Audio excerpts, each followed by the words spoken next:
Assalamu alaikum. Hi everyone. So I thought since I'm here and since Sairah's a bit more settled, I would record the next video for you guys. Why not take the opportunity while I've got the chance to just give you guys an update on Sairah. So Sairah's now sort of 12 weeks. So I thought I'd summarise what we've been through and what she's like right now and sort of where we are. So Sairah is now 12 weeks. She, as you can see, she's a lot more active. Like I can just leave her lying down and she'll just play and she'll do whatever she wants, and she's starting to make a lot more sounds now. And she, you know, when you speak to her, she tends to just stare at you and follow, and she laughs and she's smiling a lot more. And she's also starting to sleep a lot longer through the night.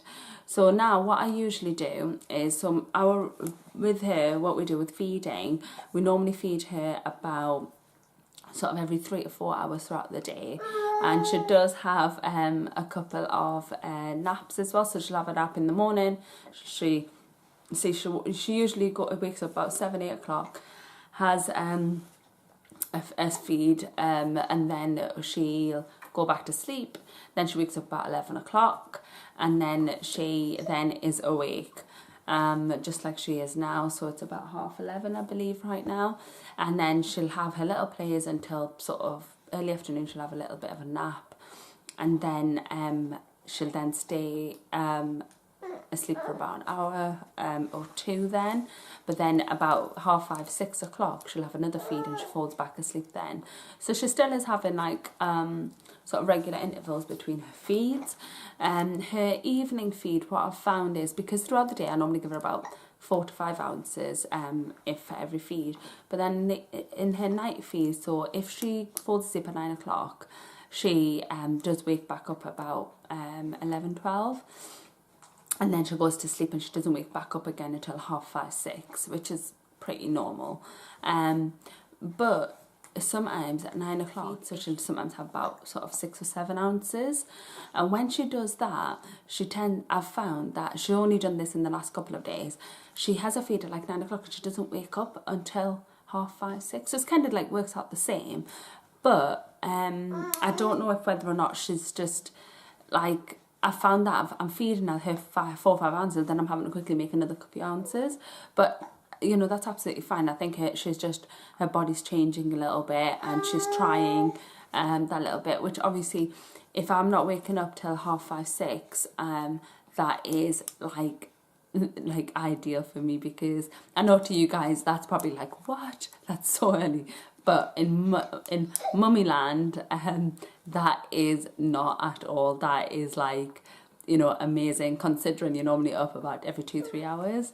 And so I think slowly her sleeping pattern is coming in. I don't mind her waking up throughout the day if she has a good night's sleep through the night. But yeah, so that's where we are with her right now. And actually, I want to actually tell you guys about her bathing her. So I normally give her a proper bath every other day. The day in the middle, I normally give her a good like sort of wipe down twice, so in the morning and the evening. But she absolutely loves getting in the bath. Like, I can sit with her and I can put her in the bath and she would happily just sit there. And she doesn't like, you know, splash her legs or her arms or anything, but she just likes the water on her. So and that has been like sort of a blessing in itself, because I'm not having a fight with like a crying baby. So I normally keep her in there for about 3 to 4 minutes, and then I just take her out and put oil on her and what have you.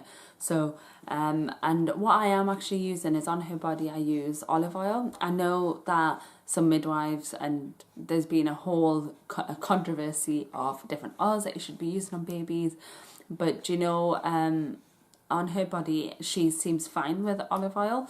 And I don't use anything on her face.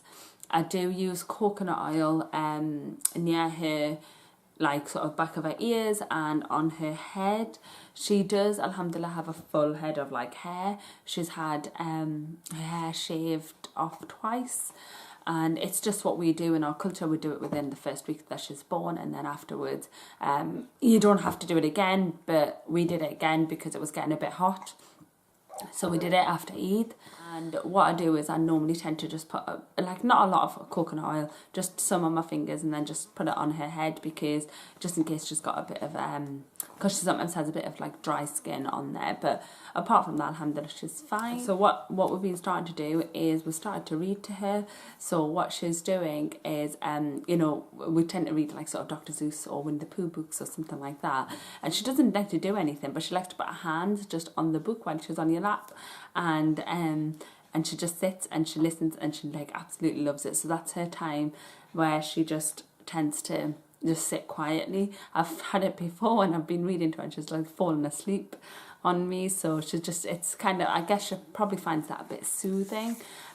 So that's been good, and I've tried to keep that up at least once a day, and hopefully it'll be something that we keep going at in the future as well.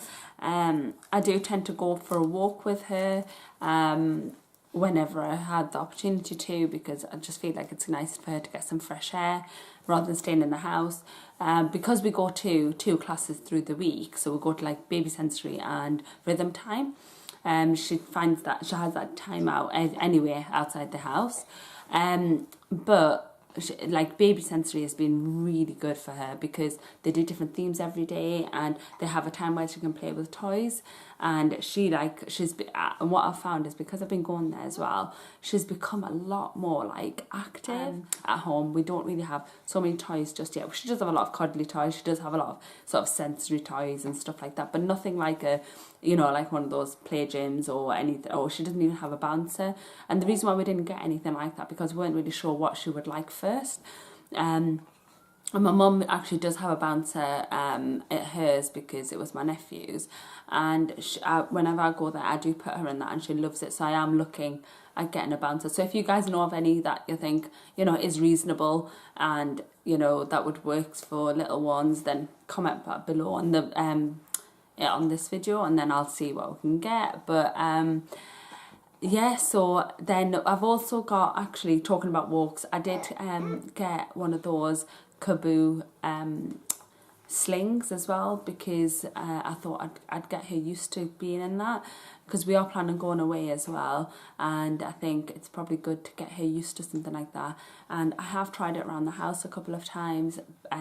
She's okay, but she's a baby who likes to observe what's going on around her. I very rarely hold her lying flat. She has to be upwards, and she's been like that since she was like a couple of weeks old. Even now, sometimes, since like yesterday or the day before, I've had to feed her while she's sitting up, which is a bit strange. She won't take a feed. She cries until I set her up, and then I give her a bottle. So she obviously clearly just likes to be very, very nosy and likes to know what's going on around her.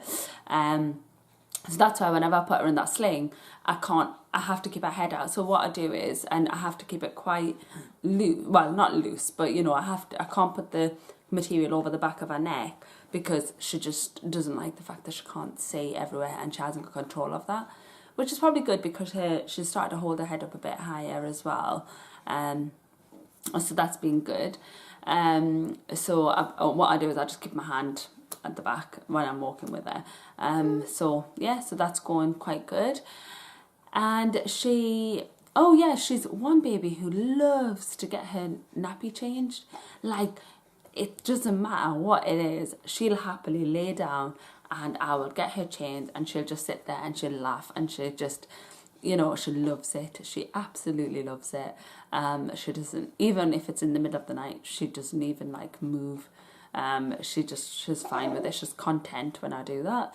And what we've been doing is singing Hokey Cokey with her. And she like loves that song. So whenever I get her changed, or whenever I'm like getting her clothes on, I have to sing that song to her. So, and that's when she like kind of laughs, and she's happy to get her clothes on and off, which it's whatever works, obviously. So I tend to find myself singing a lot more than what I used to. And you know, and it's true, you know, when you're with your baby, all of a sudden you're like confident with like you know, all different nursery rhymes. You tend to do all these little things, and when you're reading, you do all these expressions and everything. So it's really, really good. But yeah, so that's where we are at. But I think that's as much as it is. I mean, going forward, I think what I'm going to do is I've got to now look at getting her nursery sorted. Yes, we haven't got that sorted. We haven't got anything like that. We just didn't bother. We weren't sure what we were going to do. We thought we'd do it, you know, when she needs it. So she's now 12 weeks. So obviously she can stay in this little crib hopefully till she's about 6 months. But because I've noticed that like there's a few cots on sale and stuff like that, I think like I'm gonna start looking around now. I mean, even if I get one and put it in the garage for now, and then I'll decide when we're gonna put stuff together. But if you guys know of any good cots or, you know, nursery sets that you think might be good, I'm contemplating, like I'm thinking like maybe IKEA chest of drawers is probably a bit better because of the depth, and also she can grow into that room. I do want to do a room that she can grow into and not like a baby room, if that makes sense. But yeah, so let me know what you guys think I should put in her room or I should not have. I mean, in a way, I guess for the nursery, it's good that I didn't do it before she was born, because I would have probably just put stuff in there that she wouldn't necessarily need, and now I know what I use for her and what she will need, so I will only put in there what's needed. But yeah, so let me know about anything that you think, any colours, any themes that you think I should be really thinking about. I am thinking of putting some quotes on there, so if you think of any good quotes that you think I might be nice to put on her wall. But yeah, so just comment below. But that's it really, and I don't think there's anything else that I need to update you guys on. But let me know if you have any questions. Again, just comment below, and yeah, and thank you for watching. And if you haven't already, please do subscribe and let me know if you want to see anything else. But yeah, okay, assalamu alaikum, bye.